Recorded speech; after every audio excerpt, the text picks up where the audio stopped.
I love the holidays. Yeah! And I also love to entertain. In fact, over the years, I've gathered together my favorite recipes and ideas to create a one-of-a-kind holiday handbook.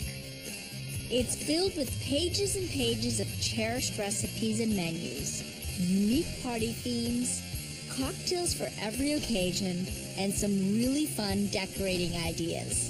Whether it's a classic Thanksgiving dinner, open house, or Christmas with the kids, I have everything you need to make the party truly sparkle.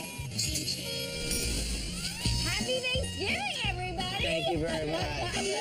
Yeah. Today I'm hosting Thanksgiving dinner for my family. Really good. And making my twist on some holiday classics. Savory and sweet all in one.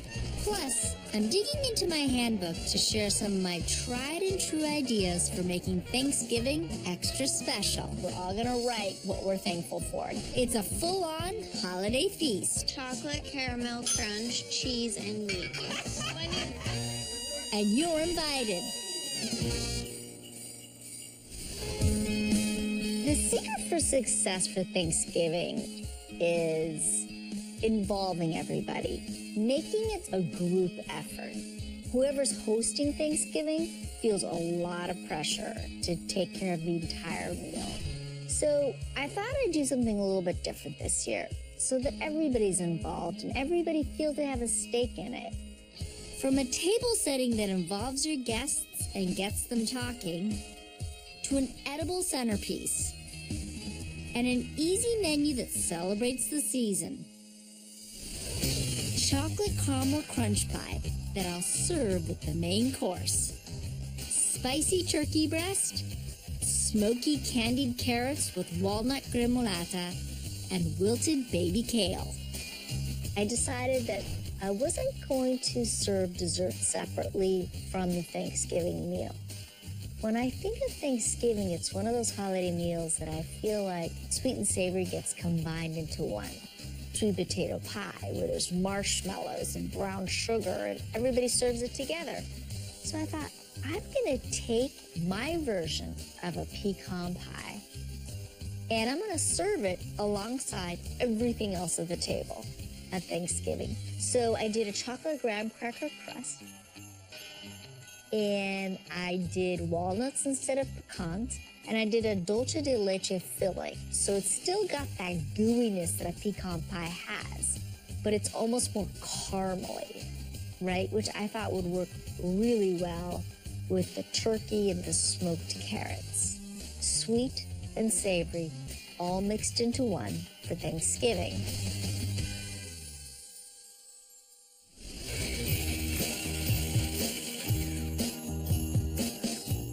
We have 9 plain old graham crackers. I started to kind of break them up in the food processor. We're gonna add the chocolate flavor for the crust, because there's chocolate in every layer of this pie. Oh yeah, it's sticky and chocolatey. So 1 tablespoon of unsweetened cocoa powder and a little bit of salt just to balance out the sweetness in the crust, and 6 tablespoons of unsalted melted butter. The butter is what keeps the crust together and gives it sort of that decadence. Something that I fell in love with years ago when I was little. Here we go. Now we're gonna mix this all together until you get a nice clump.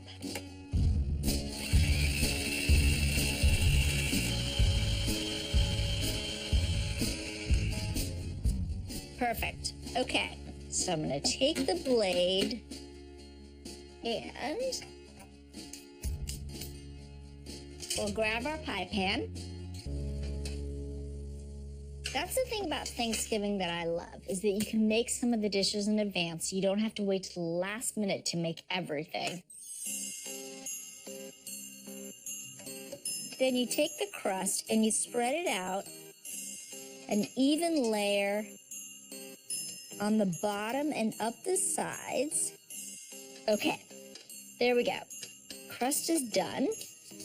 And now we're gonna pop this in the oven at 350 for 8 minutes until the pie crust is cooked.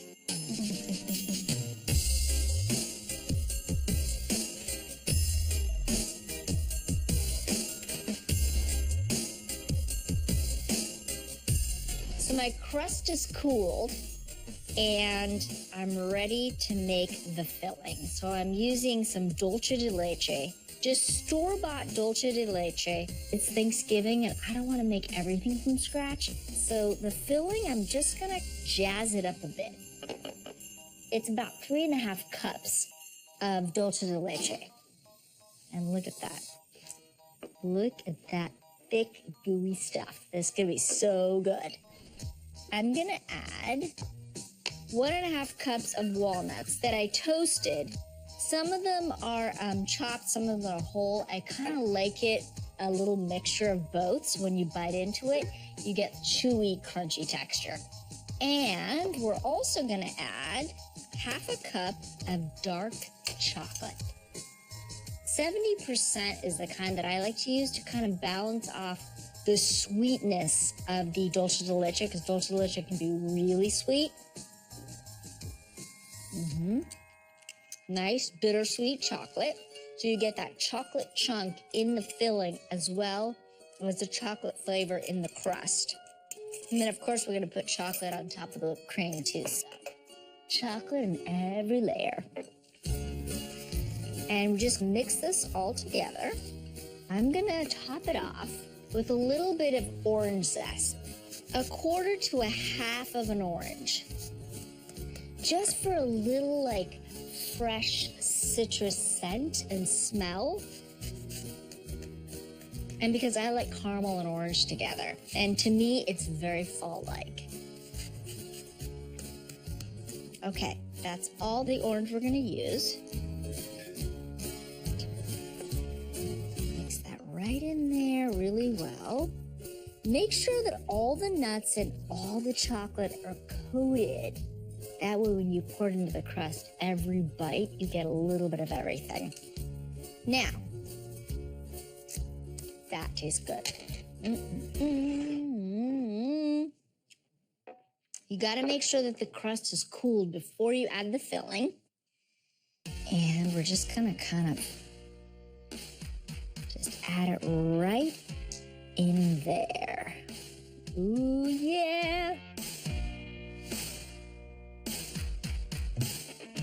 And you just want to spread the filling on all sides, just like that.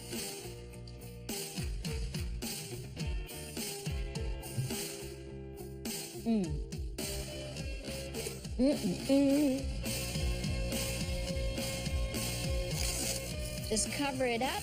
I'm just going to pop this in the fridge and get it nice and chilled.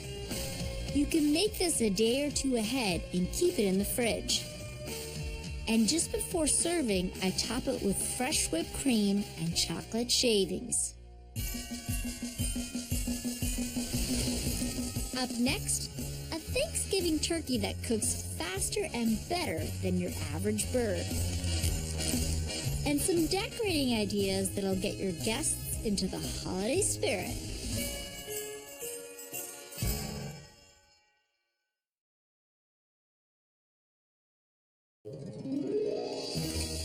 I'm opening up my holiday handbook to share my ideas, recipes, and tips for Thanksgiving dinner. The secret for success is getting everyone involved so that Thanksgiving becomes a team effort. My make-ahead chocolate caramel crunch pie is chilling in the fridge, so it's time to get started on the spicy turkey breast. Instead of doing a whole turkey this year, I wanted to do something that is a little less time-consuming but still packed all the flavors of Thanksgiving in one. So I did a turkey breast, and I stuffed it with sausage and cornbread, all the things you would find in a stuffing. It took a lot less to cook, and I could stuff it all in advance and then cook it off the day of. It also is really pretty when you slice it. It looks really gorgeous. And I've already soaked my cornbread and my milk. And you want to let it soak for about 10 minutes. And it really does add a nice bit of moisture to the filling in the turkey.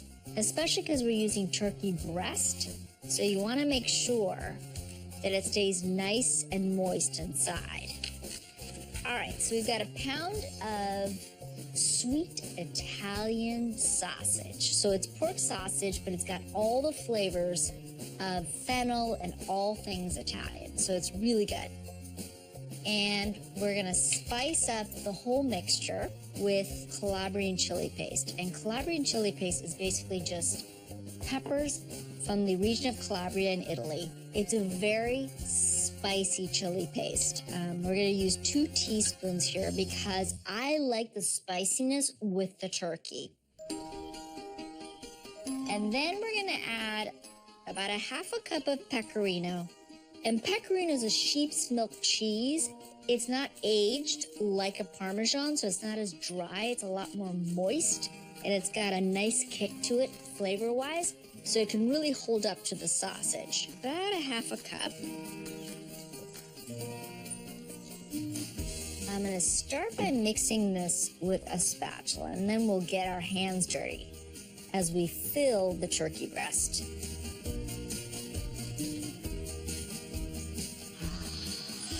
Okay, so that is all mixed. Let's grab our turkey. So we've got 2 beautiful turkey breasts, as you can see right here. And what I do is I butterfly them so that you can stuff them and then fold them over like a book. So you want to split the filling between the 2 breasts.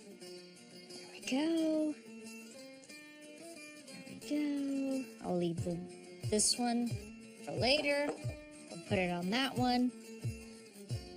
Honestly, best tools ever are your hands.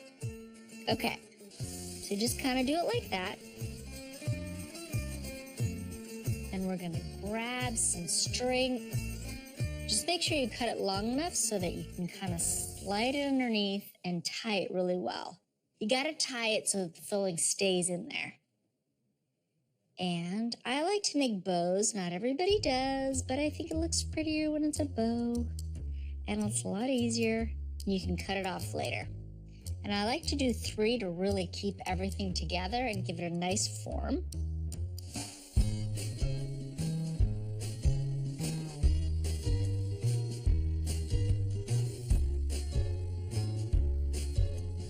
And now what I want to show you is the little rub that I made earlier with a little bit of dried oregano, some ground toasted fennel, some onion powder, some smoked paprika, and salt. And remember, turkey doesn't have a lot of flavor to it, so you need to add lots of flavor. And this is potent. We're gonna move this over onto the bread. So I have ciabatta slices, and I'm gonna actually cook the turkey on top of the ciabatta slices, and then I'm gonna use the ciabatta as croutons for my wilted greens, which I'm gonna make later. So I'm gonna finish off my other turkey. I'm gonna drizzle with a little olive oil and pop it in the oven, 425 for the first 30 minutes, and then decrease the heat to 375 for another 40 minutes. While the turkey cooks, I'll work on the table. The key is to plan early and use the table as a way to involve your guests. I start thinking about my table a week ahead, gathering my dishes and labeling them with sticky notes, so day of, I'm ready to go. This year, I wanted a rustically elegant vibe, so I used copper chargers alongside delicate white plates. I love the contrast. It's festive, yet down to earth. And instead of a tablecloth, I used a chalkboard-style runner. I gave my guests chalk pens and asked them to draw fall images on the table. That's so cute. It's a great way to get everyone involved. And then I thought, you know, Thanksgiving's about being thankful. So instead of making everybody go around and think about what they're thankful for, why don't I write it down next to their plate where they're gonna sit? People can think about it during the meal. and then write it down at the end. And it creates stories, and that's really how you create memories around these holidays. Another way of getting everyone involved is asking guests to help create an edible centerpiece. So I thought it'd be fun to ask everybody to bring parts of an antipasto platter. Some people just brought grapes and olives, some people honey, cheeses, salumi, and nuts. And I just thought, why not everybody just pick out something fun that they enjoy, and we'll put it all on this platter. And it also fills out the table so that you don't feel like you have to make 16 sides. And there's something for everyone. Up next, a sweet and smoky side. And an easy take-home gift that guests will love. This looks so good.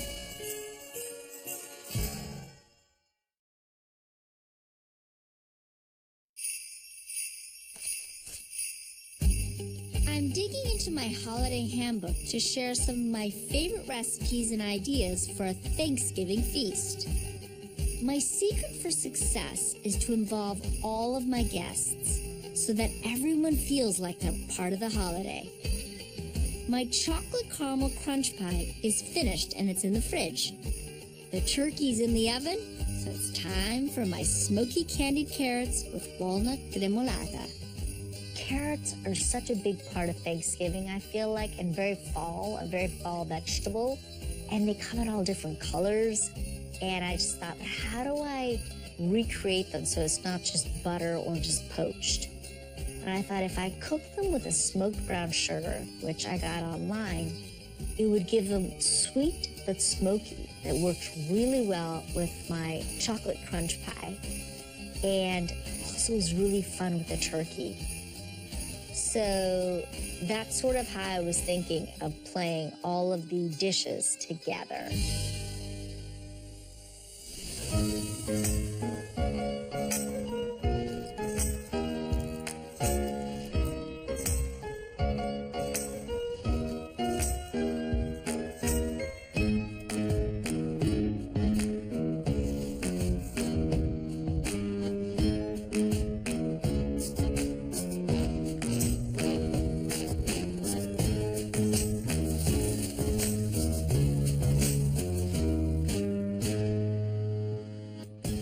So my carrots are just about done.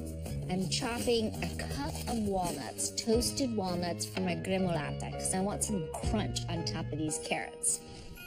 Now, I want to add some fresh herbs to this. So I'm going to add some thyme for a little lemon flavor, which works really well with the smoky, sweet carrots. They're almost like candy. And then a cup of fresh parsley. The freshness really brings the flavor back in, and that's part of what a gremolata is. It smells slightly minty. We've got the parsley, we've got the nuts. Let's get the nuts and the herbs into the bowl. I think gremolatas are one of the best ways to sort of add freshness to any dish.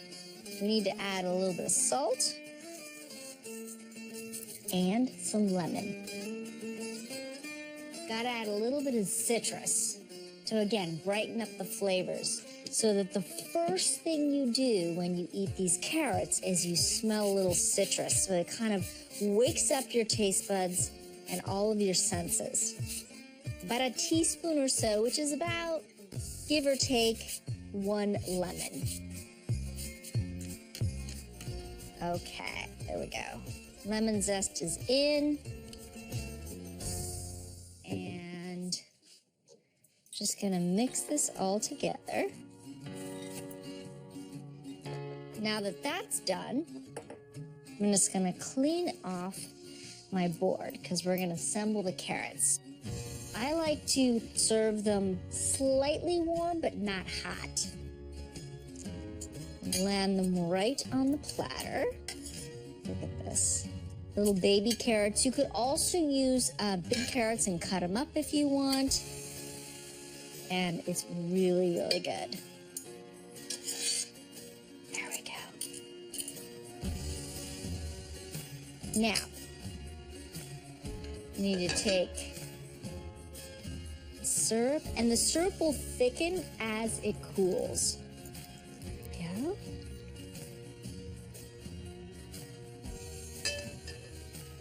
And then we top it with the gremolata, some fresh flavor, right over the top. And look how beautiful that is. All right, my carrots are done. Up next, a warm salad tossed with my homemade croutons. And it's never too early to think about breakfast.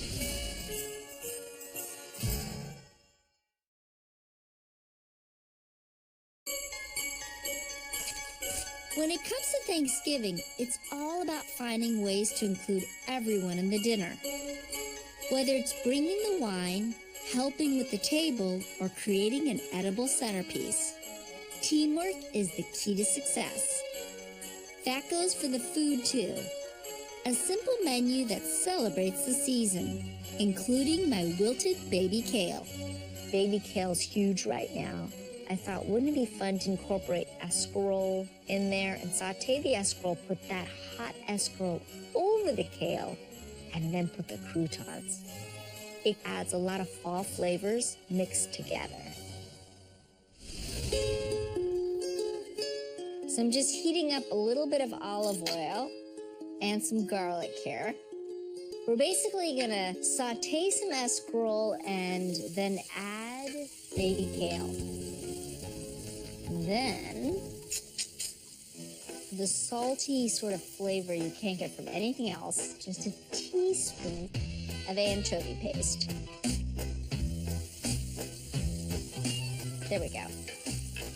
Okay, now escarole. So I just chopped up one bunch, which just means one head of escarole. And it's a very hearty vegetable, and it works really well with the turkey and the sausage and everything else. The thing about escarole is it can be a little bit spicy and have sort of a bite to it, so that's why we want to wilt it down, cook it a little bit, and add some nice flavors to it. Red pepper flakes, not too much. And you just want to saute it for about 2 minutes or so. I'm going to top it with the ciabatta that I cooked the turkey on top of. Nice and crunchy. All right, so let's grab some citrus. A little bit of lemon zest. We do about a lemon. It kind of wakes up the flavors of the greens. And also add some freshness. You know, Thanksgiving can be a heavy meal, and you want some fresh herbs and some citrus to kind of lighten up the flavors.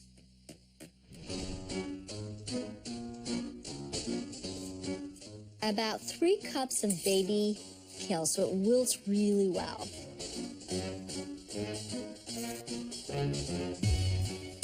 And I don't actually want to cook it. I just want the heat of the escarole and the heat of the pan to wilt the kale so it still has a little bit of texture.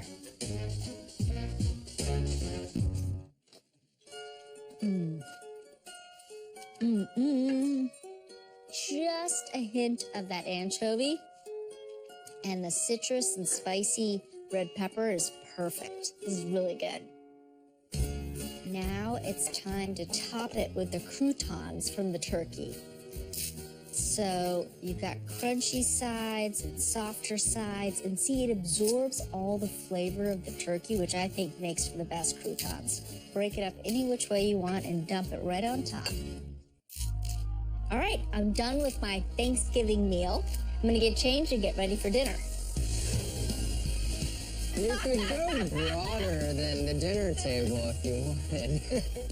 I really liked it. So Jade did some drawings, and Igor and Shane, and sort of I did. Mine are probably the worst ones of the group, but No, I think I take that award. no. We all have a little note here that says, I am thankful for. And you all have little white pens, and we're all gonna write what we're thankful for. Can I write mine right now? You can write yours right now. Shane, why don't you start serving? And Igor, why don't you start? You guys eat the cheeses, the meats. Great. Smoky candied carrots. What's in the middle of the turkey? I'm gonna tell you once you taste it. And the bread that are the croutons on the wilted greens, I cooked the turkey on it. So they really taste good. And can I have a couple of carrots? That's so fun. I love that we get each dessert first. Well, because I think Thanksgiving is savory and sweet all in one. Jade, here's some prosciutto. And some olives. It's really good. And good. It's really good. So what's inside? Tell us. What do you think's inside? Sausage. Yeah, some sort of sausage. Bingo. Italian Sweet sausage. Italian sausage. There's cornbread. Breadcrumbs? Yeah. It's so good. Nice. A spicy turkey cacciatore. There's also Calabrian chili paste inside of the filling. Is We it out? always make a whole turkey, but it's so nice to kind of just take the breasts and stuff them. Prepare when you were younger. They're all sort of related to being a child. Eggsy, Yeah. get some more turkey. Maybe Alex wants some more. Eat when he's happy. Oh, really? Yeah. When he's happy. I can't do two things at once. When he's happy and eating. So what's everyone thankful for? I can start. Chocolate, caramel, crunch, cheese, and meat. JD, what are you thankful for? Everything. Everything? That's what I wrote. I'm thankful for Jade, my family, health, and ability to smile. Health. Okay. I wrote great company and thought-provoking conversation. I'm thankful for the 4 F's of Thanksgiving: food, family, friends, and football. That was very well done. Bravo. You want to have something for breakfast the next day that's light because you probably overate at Thanksgiving. But something that still feels warm and soothing. So I thought it'd be fun to give everybody as a take-home homemade granola and chocolate hazelnut milk. And hazelnut's very Italian. And even if you don't make homemade granola, you can buy different brands and mix them together so that it feels like it's homemade. One's for Shane and one's for yourself, my love. But Should cold? we open it? Yeah, open it up. Oh, yum. This looks so good. Wow. So it's breakfast tomorrow, folks. That's for breakfast. They're cool, right? breakfast. You're fishing. Try it. I can't put cold chocolate milk in front of a girl and tell her not to drink it. I know, right?